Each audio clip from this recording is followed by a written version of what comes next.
Triple talaq is a classic example. So the implementation of uniform civil code will provide the women with some sense of equality.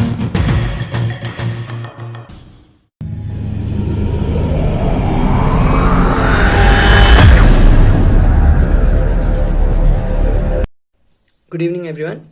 The topic for my lecture is Uniform Civil Code.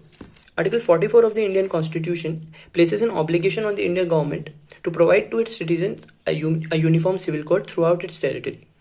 Uniform civil code refers to the existence of common laws and regulation for all the citizens, irrespective of their religious denominations, in matters such as marriage, divorce, adoption, or inheritance.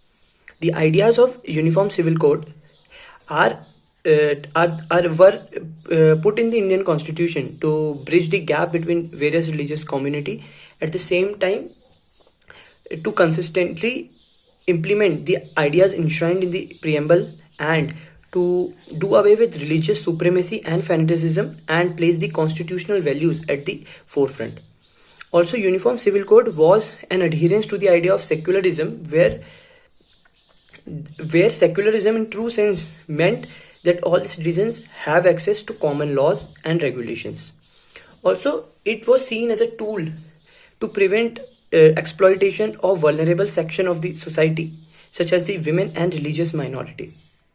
We all know that in every personal law boards, women usually have limited rights.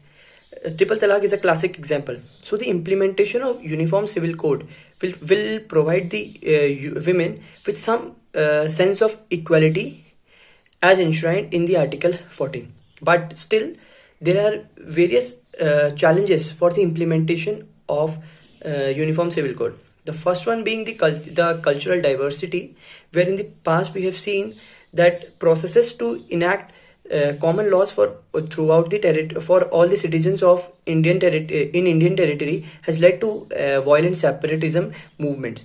Nagaland and Manipur are examples of these movements. Also, the communal politics, under which the politician, instead of treating this idea as a social reform, try to make comments that create a sense of disharmony between the religious communities, has been a very big challenge in its implementation.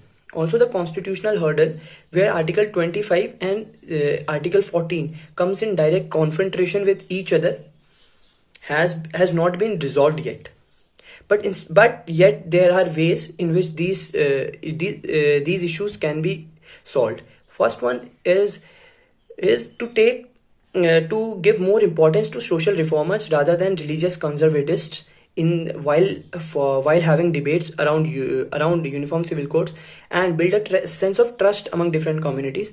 Also, at the same time, a brick by brick approach can be followed, where laws related to marriage, adoption, inheritance, or divorce can be brought in step by step manner and later clubbed into a uniform civil code. So now is the correct time that Indian government shall take endeavors to provide its citizens a uniform civil code throughout its territory, because the ideas of the uniform civil code are in tandem with basic human rights and principle of equality, fairness, and justice. Thank you.